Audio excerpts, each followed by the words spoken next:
Hello, everybody, and welcome to the One Shot, where we take a look at a tabletop role playing game. We play it, and then we review it. I'm Cody, I'm Joe. and we have a special guest here today. Some of you who've been Yeah. following One Shot probably recognize this voice, but why don't you introduce yourself? Hey, I'm David. I was here for the last One Shot Worldwide Wrestling, and I'm excited for this new one. Yeah. Me too. So in the last episode, we went over the game, what we're excited about, what we were kind of frustrated or hesitant about, but today we're going to do the quote unquote world building and character creation process to start off with. And normally this is super collaborative. I sped things up because I needed to create a game before we got to this point. Sure. So the world building part is mostly done, but I left a few places open so that we can talk about those things. So for the world building section, there are 8 questions that the whole group has to answer together. The first one being, our adventure takes place in, and then the name of the town and the state. And this place is Sharpsville, Indiana. The second question is, the industry our location is best known for is farming. And then the third question, which we'll all talk about, is our town is famous for. Ooh. I didn't have a thing that it's famous for when I made this. So yeah, it's Indiana. If you've ever been to Indiana, it's just farmland for miles. I have not been to Indiana. You know what? I want our town to be famous for the world's largest something. The largest crop. Yeah. I want it to be like the world's largest reclining chair. Oh. And it's like this big plexiglass monstrosity, and people show up, and then it was originally originally just a plexiglass chair in a field, and then over time they put up gates, and then they had a little visitor center. Then it was when artists Samantha Samuelson proposed it, the town thought she was crazy. But when nearby do they have the italics on the A of crazy so that when you read it, 100% pronounce it that way? Actually, I'd like to imagine that there's a little video where it's local television weathermen doing the audio narration, and they put a little bit of Ken Burns music that is just totally not fitting the tone of the video, but it's do do do do do do do do do. It's when nearby Hendersonville built the world's largest shower rack, we knew that our town needed something to compete. The whole shower is just a rack. Yeah, exactly. All right. So the only reason I mentioned this is my family and I, we cross country road tripped last year, and we didn't do as many of these as I wanted to, but we definitely stopped in a small Iowa town that had the world's largest popcorn ball that we definitely went and saw. Nice. It was awesome. All right. So are we good with world's largest reclining chair? I think that's more than satisfactory. Okay. Awesome. Yeah, I agree.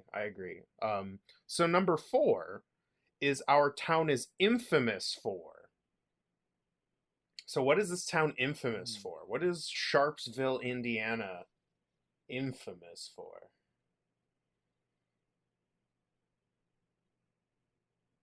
Ooh. I didn't have a thing for this because my initial reaction was this town is infamous for nothing, because it's some boring town that you almost drive through on a trip somewhere else. You know what I mean? Sure. So I to think at one point that a government official actually stole Hendersonville's world's largest shower rack because they were jealous. Yes. Oh my God, yes. Oh, beautiful. And it was really hard to hide. Yep. And they then ended up hiding it in the the YMCA trademark, gymnasium that they had there. Yeah. Yes. Yeah. And then, okay, and so here's the next level. Here's the next level to it. They took it to the county courthouse, and the county courthouse decided that the ownership of the world's largest shower rack was going to be based on that year's like what's the name, Smithville? Sharpsville. Sharps. Yeah, the Sharpsville Hendersonburg like high school basketball game. And Hendersonville like crushed. And so that's when briefly afterwards they started construction on the reclining chair. There we go. We're creating the deep lore here of Sharpsville and Hendersonburg. Hendersonburg, we've called it both of these things. I wrote down whatever. Hendersonville. Okay, Hendersonville then. Our town is because they're like rival towns. Rivalry with Hendersonville over world's largest obscure bullshit. Yep. Beautiful. Involves high school basketball. Because of course it does. Yeah. Obviously. Yeah, sure. It's Indiana. The next question is... Roasting all our Indiana listeners. Sorry, uncle/family. I love Indiana. Indiana also has the Mascot Hall of Fame. Moby. A weird place. All right. The next question is economically our town is, and I put stagnant, but we can work. I'm okay with that. Topical. Jesus.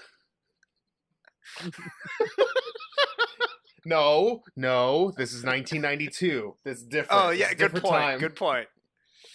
No, I'm okay with stagnant. Yeah.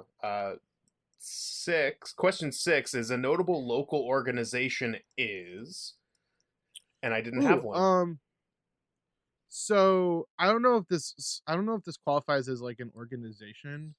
But my character's family owns JF Transportation, which was an important business in the town for like shipping goods out, but there's like rumors that the company is starting to struggle. So if that doesn't necessarily qualify as an organization, it could very easily be like there is like we started like the Boys and Girls Club, like sponsored by JF Transportation, but like over the years like the quality of the programming has kind of gone downhill. Yeah, kind of like, because it's like, yeah, I kind of like the idea that like your company that, you know, or at least the company that you may not necessarily your character, but like is, you know, it's gone downhill lately because business has dried up, and then the thing that it's associated with that like kind of like it was like a sponsor for and kept afloat has also kind of declined. So there was this famous organization that used to have a bunch of stuff, but now it's like,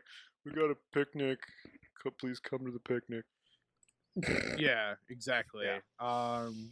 So yeah, I mean, we could make it like the family club, like the JF family club or something like that. Sure. That sounds good. Sure.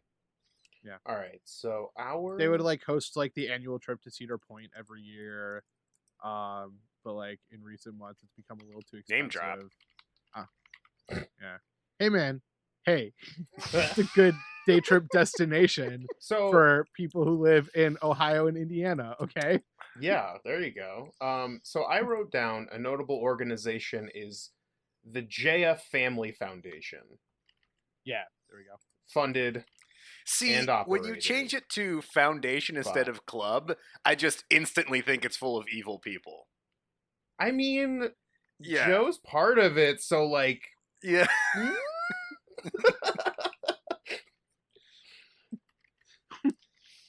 That was good visual for a podcast. That was really good visual. I love that. Okay, so number 7 is a notable local landmark is, and I answered this one, is the Wellspring Range, which is a small mountain range that's just outside of town, but like everyone considers it part of town, you know what I mean? Sure. And then our school sports team, which is the 8th question, is the Sharpsville Wombats. And that's Good. what we have for our world building. Normally we would Forever shamed by their loss to the Hendersonville Weasels. Oh, I need to make that a note. Yeah. 100%. Hendersonville Weasels. There we go. Yeah, so from here, it's more of the characters at this point, but Sure. you guys are gonna do some what's the thing I'm trying to The relationship we're gonna questions. we're gonna do the relationship questions. Thank you. Sounds great. Could we introduce our characters quickly and then determine if we have like our characters have a prior, at the very least, knowledge of one another? Sure. Just because Yeah, no, go ahead. The listeners at home, there are 3 sets of questions based on if you have a positive relationship with a character, a negative relationship with a character, or like you just don't know who they are. Yeah. So it's all 3 are valid. I have potentially maybe have never met David's character before. So that gives me a different like relationship than if we were, if we've known one another. So I'll start then. Yeah, go for it. I chose the trope overprotective parent. My name is Karen Jones. I am 38. Yeah, I hate it.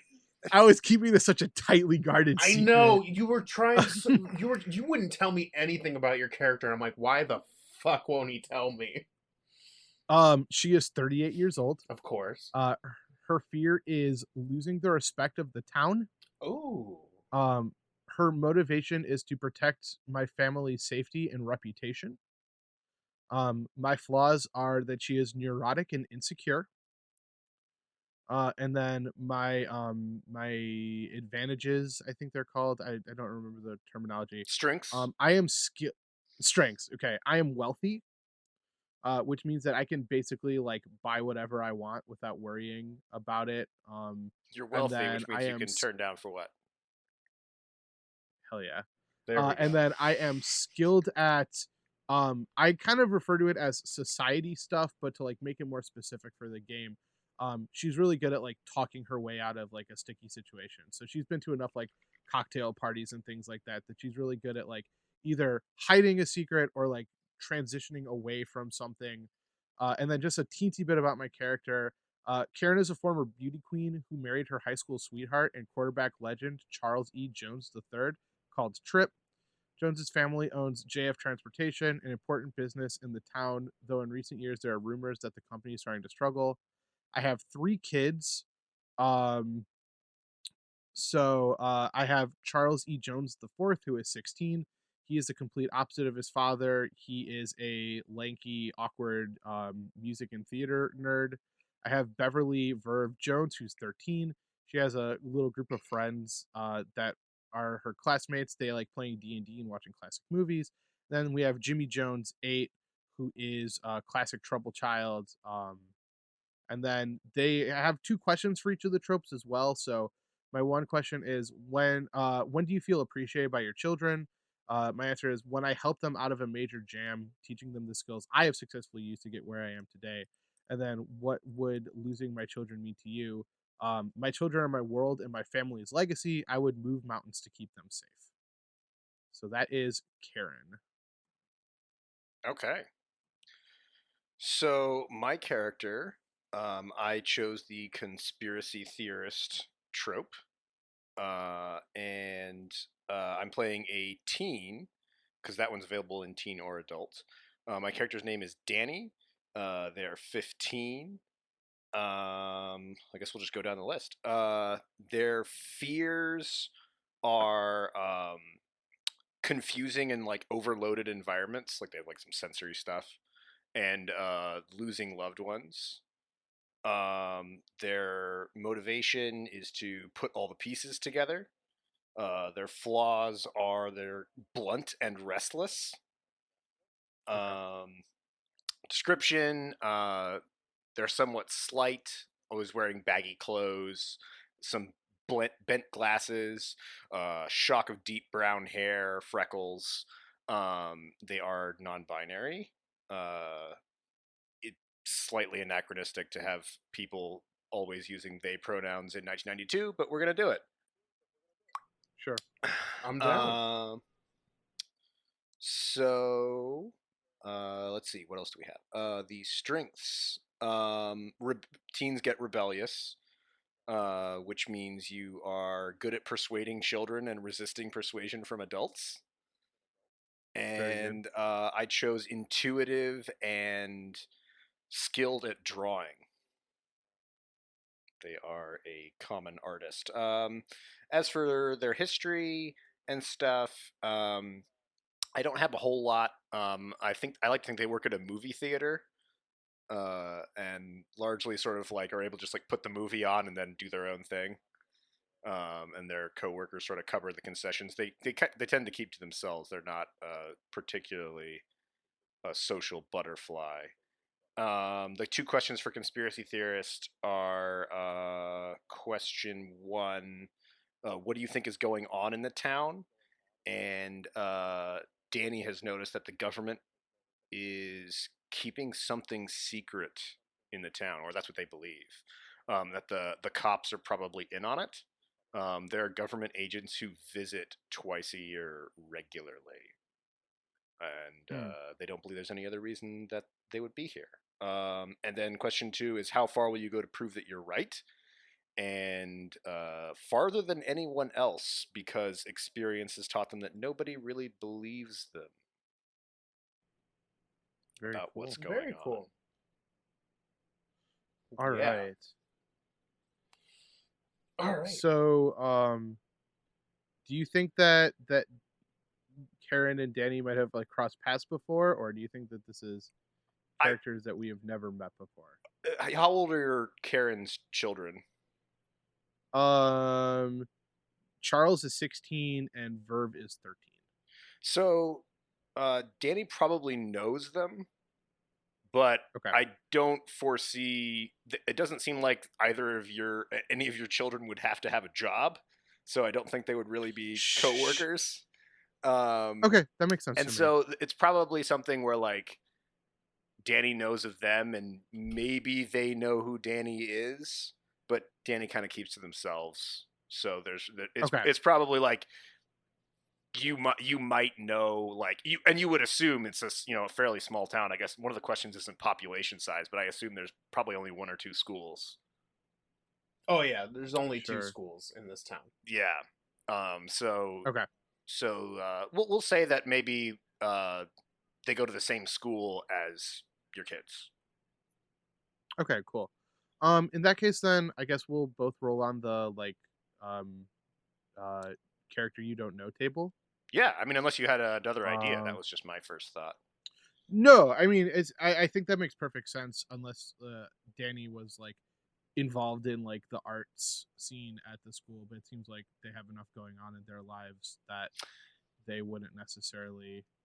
Yeah, that's a good point, but I think they're more likely to avoid productions that involve a lot of loud noise, like theater. Oh, perfect sense making. Okay, yeah. Then I guess we'll roll on this character you don't know table. So I'll roll and ask you the first question. Yeah, go for it. Yeah, so the way this works while Joe's rolling that is there are 3 different tables, and as you decide like how these people know each other on a very vague level, such as they know each other, or rather they like each other, they don't like each other, and they don't know them at all, you roll a d20 and then you ask the question on the table, which is what we're doing right now. Okay, so I rolled number 5, which is what strange record does this character hold in the town? Huh. So, meaning I hold, or Danny holds a record? Yeah, so you have a record. I don't know if it's like, yeah, I feel like that's like really up for interpretation, like because it could be a positive record or it could be a negative record or like, you know. So while you're thinking, I forgot really quick that every age group gets their one strength. So I forgot that I get 2 more on top of that. Yeah. So I also chose loyal because I feel like her loyalty to her family extends to groups she's working with as well. Yeah, that makes sense. I think I've got a good idea. Okay. Hit me. I think that Danny has successfully predicted the Oscars for the past 3 years. That's awesome, and I love that. Yeah. Nice. I like it. All right, and then what's your question for me? Hang on, I'm writing that down on my sheet too. Oh yeah, Okay, sure. let's see. Character you don't know table D20. Waha! I also rolled a 5. I think in the rules you're supposed to cross them out and yeah, do you re-roll. Yeah. Yeah. Cool. Boom. Yeah, it would be weird to have the same question. 11. What bad thing have you heard about this character that you can't believe is true?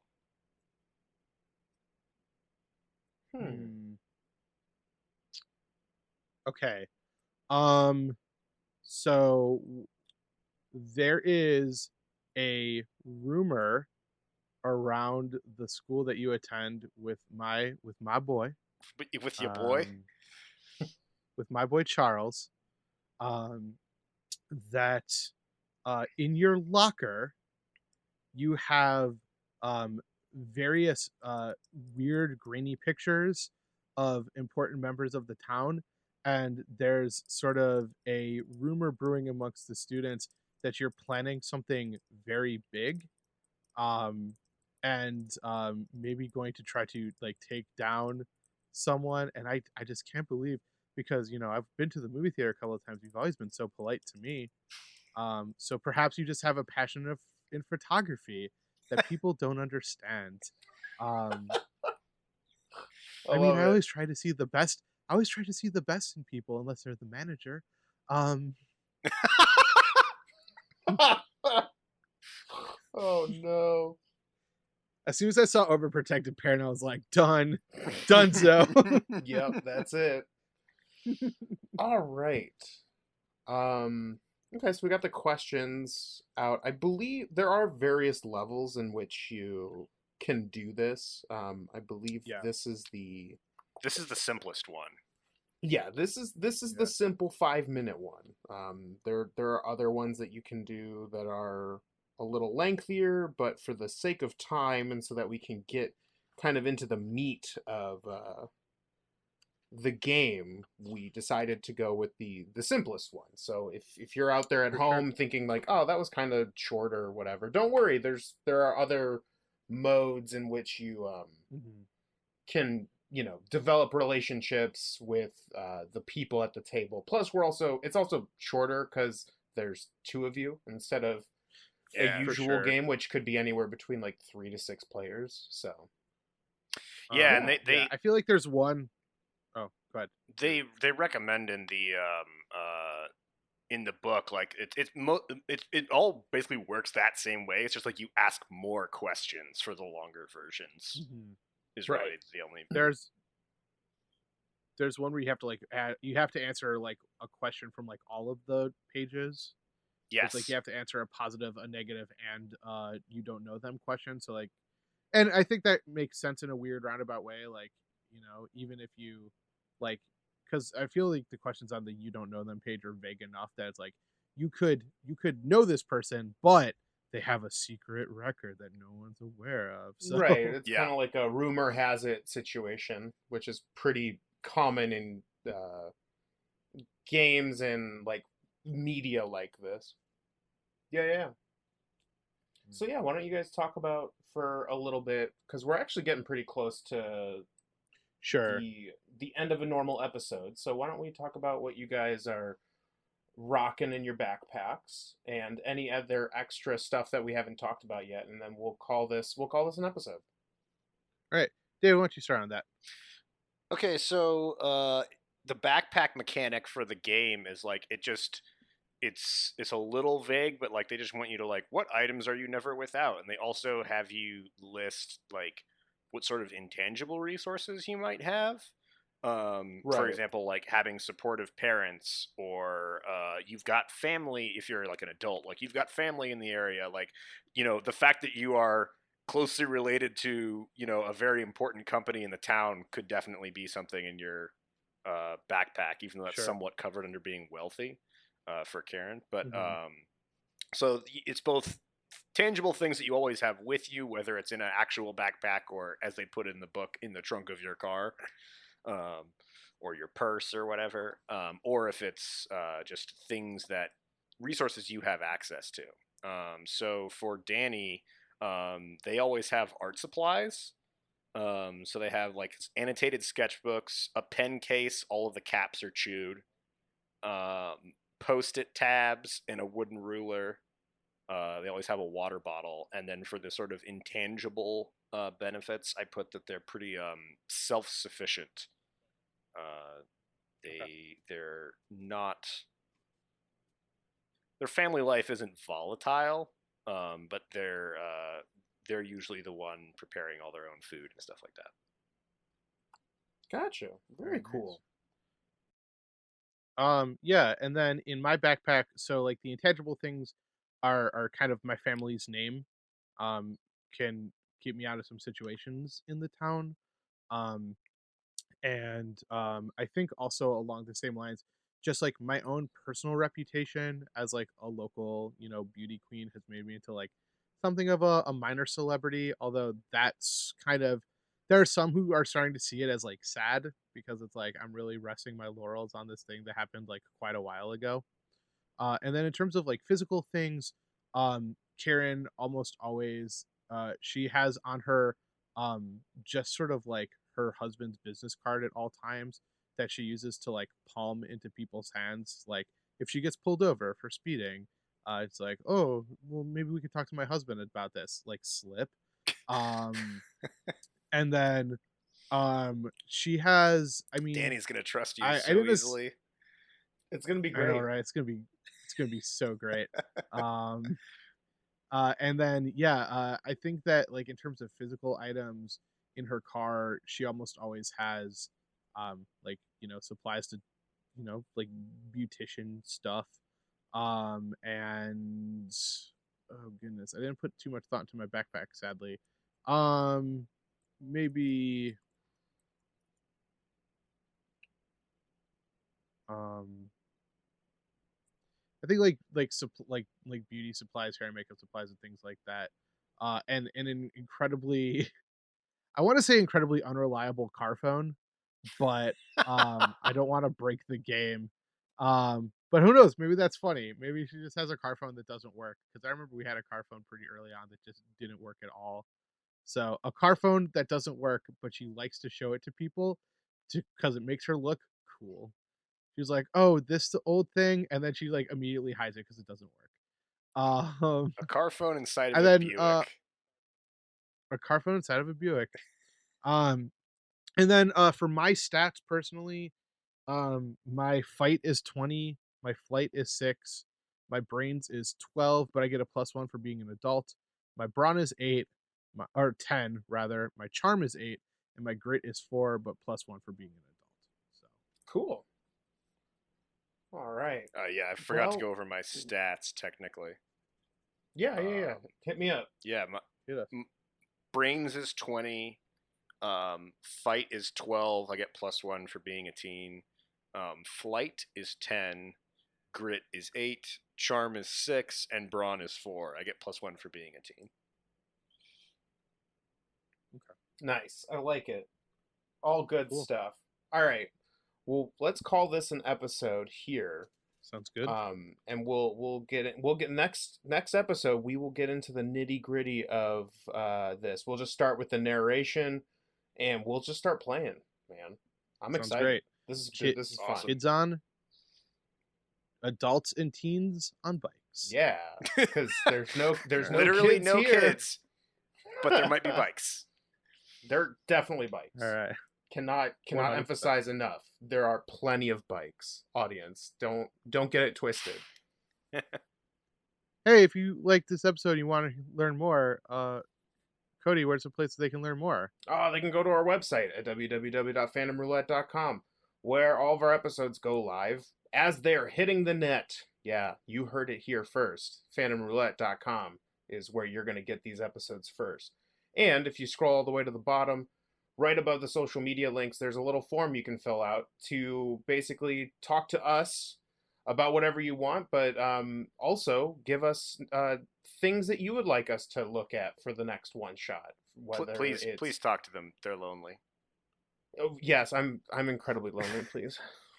But anyway, hey, and if you like this episode and you want to tell a friend, but they don't necessarily use the same platforms as you, Cody, what are some places where people can find episodes of One Shot and some of our other shows that we do? We're on SoundCloud, Google Play, Spotify. We're on Stitcher now. All the RSS feeds. I said YouTube, iTunes.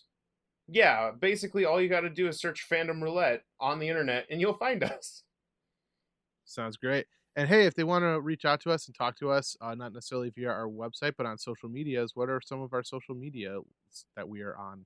Our Twitter handle is fandomr_podcast. If you want to hit us up on Twitter, that's where we post all of our, basically our announcements for shows coming out, things we're doing, the streams, etc., etc. But you can also find us on Facebook and Instagram if you search Fandom Roulette. Also, please remember to like, rate, review, and subscribe. Ring the bell. Smash it. Tell a friend. All of that wonderful stuff. Yeah. Any positive feedback we get helps us move up the ranks. Reviews help us get into people's algorithms and things like that. So we'd appreciate it if you enjoy this episode and you want to hear more, or you have a friend who thinks they might enjoy listening to people, build characters and things like that. We'd love to have you. But that being said, thank you so much for listening to this episode of One Shot from Fandom Roulette. This is Joe. And I'm Cody. And I'm David. And as always, stay nerdy. Stay super nerdy.